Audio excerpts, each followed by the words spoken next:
Let's start with a quote from Already Free by Bruce Tift. Most of us are, in a variety of ways, living in the present as if it were the past. What do you think? Yeah, I love that quote. And he's talking about how we go through our life now as if our capacity were still frozen at, 6 years old, and that we have to use the same strategies that we were limited to then.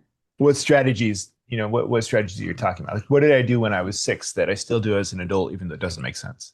So he talks about how kids, by the time they're about 6, they learn to detach or suppress parts of their experience because it's overwhelming. It's too Hmm. intense and it's terrifying or it's just too much.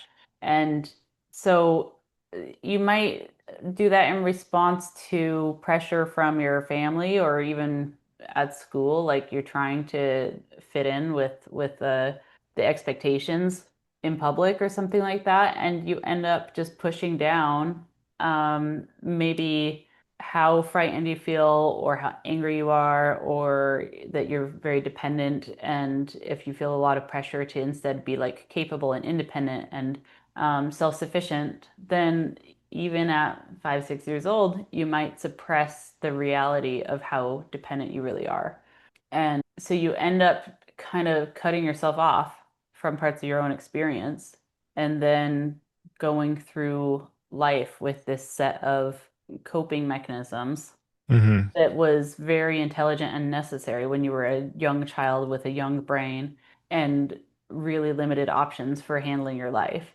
But then by the time you're in your 30s, 40s, it doesn't make sense anymore. It's not the best way to be doing it anymore, and it starts to cause you problems. So he mentions three ways of doing this, which is passion, anger, and disconnection.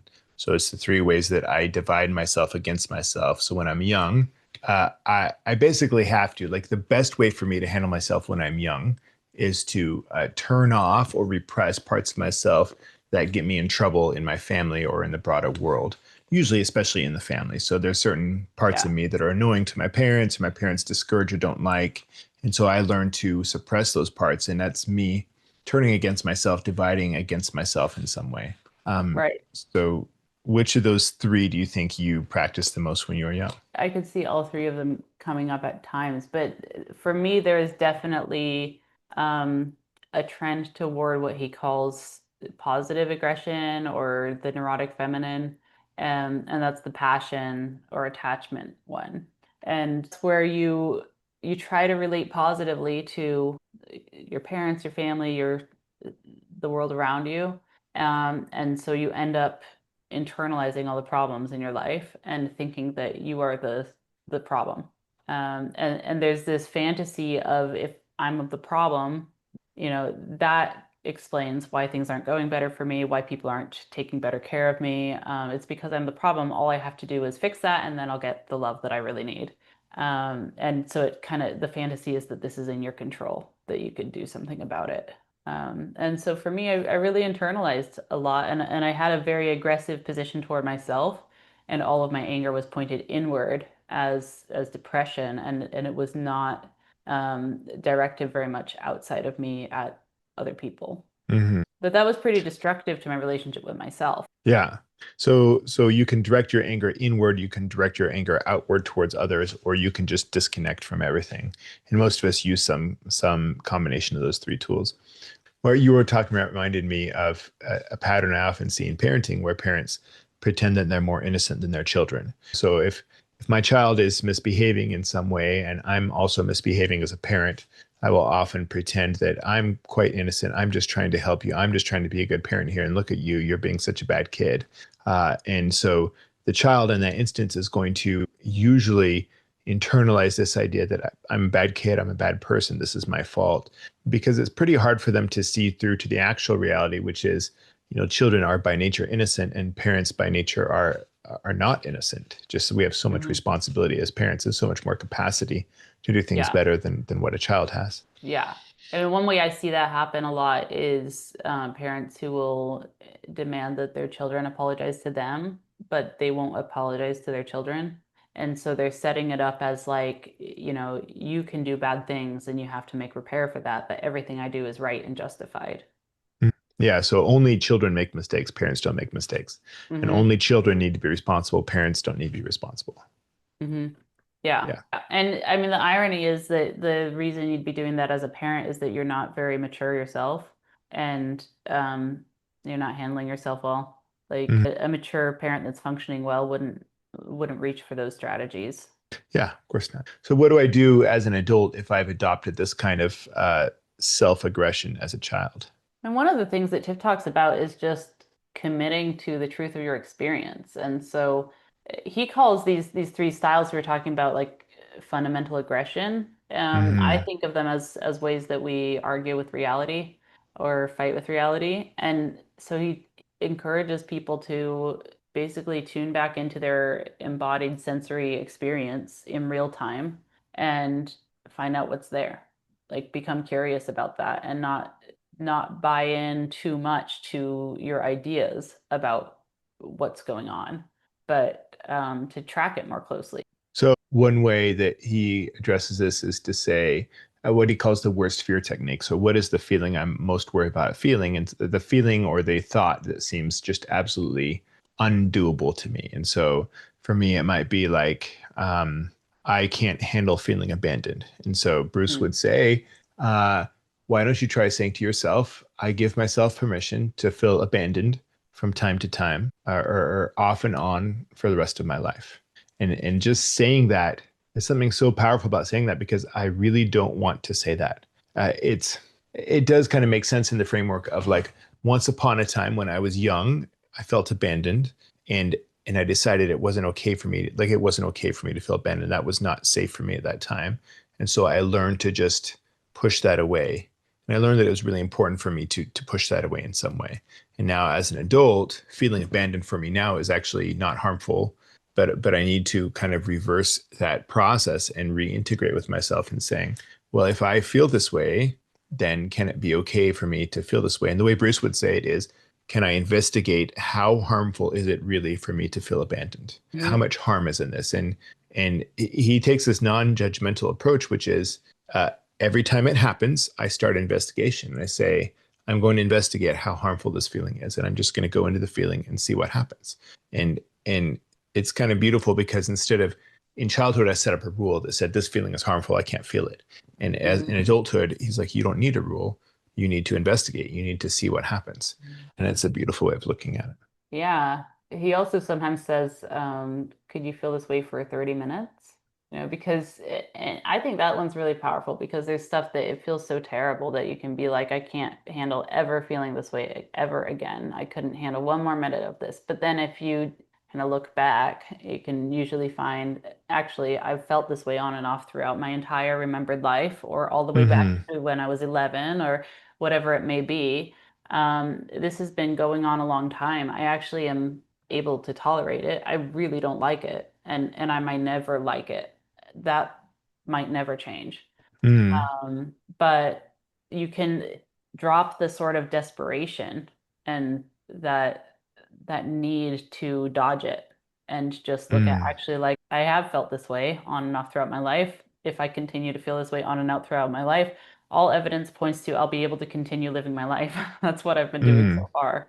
One reason this is helpful is that the behavioral patterns I have as an adult that I use to get away from my feelings are harmful in my family and they're harmful in my relationship.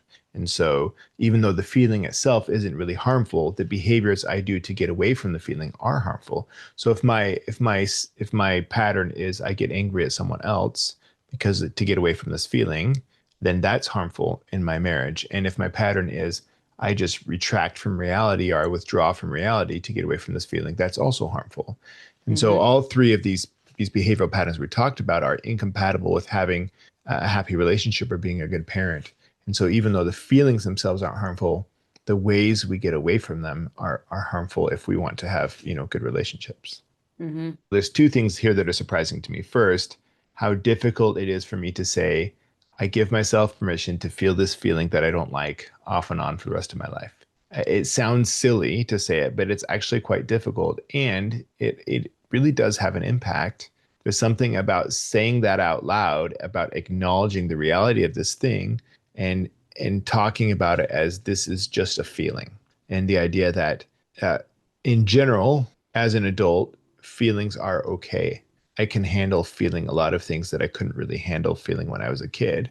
But as an adult, I can feel them. The other thing is that in childhood, these feelings were often a legitimate warning of a legitimate danger or a legitimate concern. Whereas in adulthood, they're often, a symptom of me living in the present as if it were the past. Yeah, I think of it as like your brain wires in childhood information about here's how big of a problem it is when you feel this way, and here's the available paths, the ways you can respond to it, and then when something reminds you of it as an adult, that's the wiring that lights up, and it's decades out of date, but it's what you have until you update it on purpose. Yeah. So the way brain development works is, most of our brain development occurs in the first 20 years of life. And then after that, brain development by default slows down significantly unless I do something about it. And so, a lot of the work you and I do is helping people intentionally rewire their brains to enable them to have the kind of relationships they want to have. Yeah. Yeah. And one of the other things that Tift says is that as adults, we all think we want to resolve our neuroses. That's Hmm. the goal consciously when people enter therapy or coaching. And underneath that, the conscious goal is a very deep, unconscious investment in never resolving them. Hmm. And I understood that to be about you can't resolve this because you've actually organized your whole life around this core belief. Hmm. Um, you'd have to learn a whole new way of functioning. Yeah. And it feels uncomfortable. Like if my marriage has been operating a certain way for a couple of decades, it feels pretty uncomfortable for me to step into a new way of operating, even if it's better. Like a new pattern between me and my wife, even if it's significantly better than the old pattern, will drive some anxiety just because it's new. Yes. Yeah. Yeah. Change is always difficult, even really good change, even things you really want. Hmm. And even though the way we used to treat each other wasn't that great, at least I knew how to handle myself in that situation. I knew what to expect. And so, like when my wife changes her pattern and starts treating me better, like I love that. And it is just a little bit disconcerting to have her change. I've seen her change quite a bit over the past year, and she treats me a lot better than she used to. And that's a beautiful thing. And it also feels fresh and raw in a way that kind of keeps me on my toes. Right. Yeah. I think about the neurotic organization as like there's something you don't want to feel. And always visualize it as like a hand for whatever reason. And so it's like anytime I come up against this thing I don't want to feel, I back off. And I keep doing this throughout my life until I've formed right in the center of my life a perfect imprint of the very thing I'm trying to avoid and never think about and never feel. And so we tend to actually form like a sort of a comfortable relationship with having our life organized around this avoidance. And Hmm. it is unsettling. It's disconcerting to drop it. Hmm. Hmm. Well, and this is what people call getting triggered. Oh, I got triggered.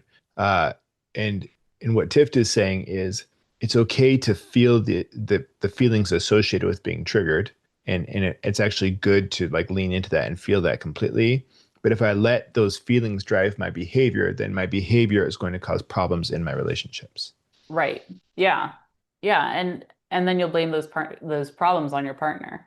That's how it Yeah, goes. because if I blame my partner for my feelings, and if I say so, the way it works for a lot of us is my feelings are my partner's fault, and my behavior is therefore my partner's fault. Because the way I think of it is, partner does something, I feel something, and then I do something, and this is an unbreakable chain. At Yeah. no point in that chain do I really have the option of stepping in and do something different. And what Tift is saying is, feel more if I can lean into feeling the feelings and really participating in the experience of what it's like for me to be me right now, then that gives me more choice about what I actually do because I don't have to take action as a way to get away from this intensity. Yeah, yeah. So he offers an example of if in early life you have a parent that, or two parents that are pretty avoidant, Hmm. don't want a lot of closeness and contact with you. You're going to develop a style of doing most of the work of connecting in an important Hmm. relationship. And so you learn this so young and you practice it so much, it becomes core to who you are, or it feels that way Hmm. anyway. That this is how you know to be you in the world. And so then you get into a relationship and you have this style that you've practiced so much of doing 90% of the work of connecting, always being the one to approach and repair. He offers the example of like a child giving their parent a hug so that then they get a hug, Hmm. but always being the one to initiate that To hug. initiate, yeah. Yeah. And so then you're going to, the best move for you on a subconscious level so that you can continue to operate in the way that has always kept you safe, basically, and that your brain thinks is the safe option, is going to be to partner with someone that is good, has a style of doing 10% of the work. And then you Hmm. can keep doing 90% and you can be angry at them because it's really their fault that you're over here doing so much, or that's how it feels. Well, and I would be comfortable being with a person who isn't used to putting very much work into connection, Yeah. because that becomes at least it becomes a possible relationship configuration for me because I'm used to doing all this connecting work, and so the other person might be more in charge of the disconnection or the independence in the relationship.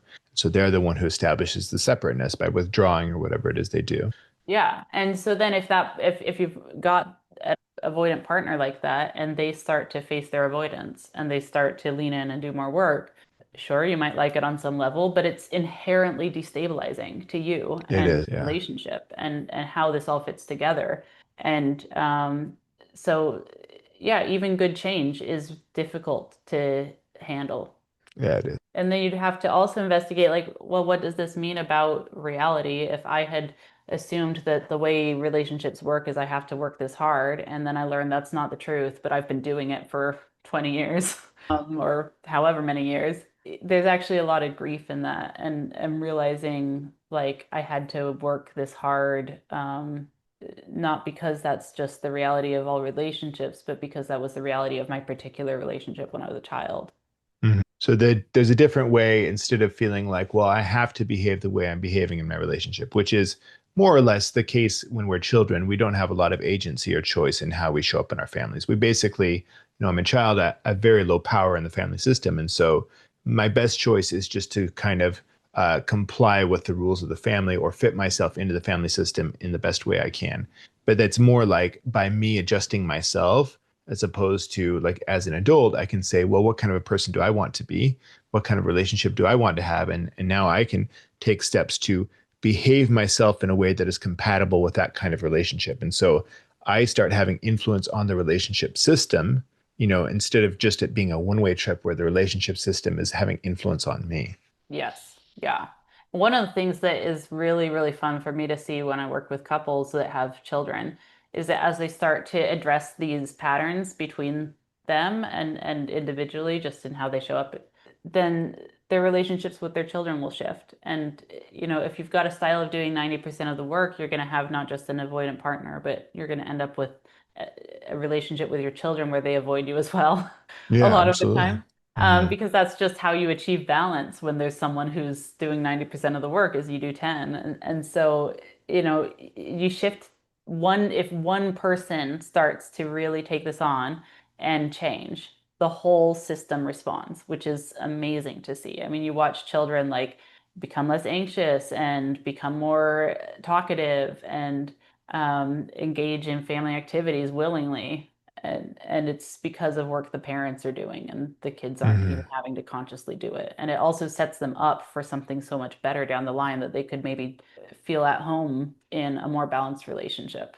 The power of an adult being an adult in a family system is immense. It's so huge. But we all learned about taking our place in a family system when we were children. And so every person has a brain that was organized around the idea that I have a role in this family system and I don't really get a choice about that. And that's how it was. And making Yeah. this shift to where I have a role in my family system as an adult and I get to choose my role. So now I'm the one writing the script. I'm the one directing the play. I'm the one choosing the cast, and I get to choose my role. And I can choose a role of I'm going to assert myself. I'm going to take up space. I'm going to be really kind and compassionate, and I'm also going to be hard to get around. That's Hmm. that's the role that is going to change the entire family system, not because I'm controlling people, but because I'm controlling myself. And the family system adapts to people who control themselves. Yeah. I actually think this is part of what you were bringing up about like the parents seeing themselves as more innocent than their children. I think it's a reaction to those parents when they were innocent children being treated like they weren't. And, so they grow up, they still experience themselves as a child whose innocence was never honored. And that's what they're trying to now that they're in charge, they're going to take a stand for this thing that they weren't able to take a stand for when they were kids. But Mm. it's like the ship has sailed. Yeah, You yeah, aren't a child anymore. And it's sure. really easy to engage even as a full adult with your own children to keep engaging in your relationships and your life as if you are a frightened, overwhelmed, put upon child. And it's just not Mm. the truth. It's so hard to change, though. Yeah. But that's the only way anyone ever gets to have that like innocent childhood experience is that someone along the way grows up, becomes a Mm. protective adult, takes seriously their responsibility and stops putting it on the next generation. Mm. Yeah, it really does require immense change on the part of the parents. Yeah. And it usually means that you have to, someone's got to go first. Somebody has to be willing to step up and say, like, I'm going to try to give what I didn't get. Mhm. Um, it takes a lot of courage. That's one of the things that Tiff talks about is just the amount of courage it takes to experience the reality of our lives directly, to have a Mm. direct relationship with it. He talks about how, like, it can be hard to get people on board with wanting to do something as stupid as having an intentional direct relationship with their own pain or to walk right into terrible feelings. And like, of course, who wants to do that? You need a good reason. So the reason comes typically from your strategies are so out of date that it's very painful to keep using them. Your Mhm. relationships are breaking down because you're acting out childhood dramas. Um, or you have a lot of capacity and courage and curiosity and you're willing to step in and try something new. Yeah. So this was chapter one. What we were talking about today was chapter one of this book, which talks about the developmental view, which is kind of the view that's traditional to Western therapy. So a lot of the work that you and I do really is centered in this developmental view of once upon a time, I was a relatively powerless child in a family system, and I learned to adapt to that role. And now I am a relatively powerful adult in a family system. And it's critical for me to adapt to that new role, which is that I am the one now who gets to make things better for me and my family, and that is all the things that you were just saying. So I think next time we will talk about chapter two, which is the fruitional or Buddhist view, which is quite different from everything we've been saying so far. Yeah. And one of the things that's so fun about this book is that he doesn't try to reconcile the two into one cohesive theory or anything. He talks Mhm. about the value of going back and forth between the two and holding the dissonance. So it's very fun. Yeah. Okay. Well, I'm excited to tackle that with you next time, and I think we should leave it there. What do you say? Sounds good. Thanks, All James. right. Thank you, Catherine.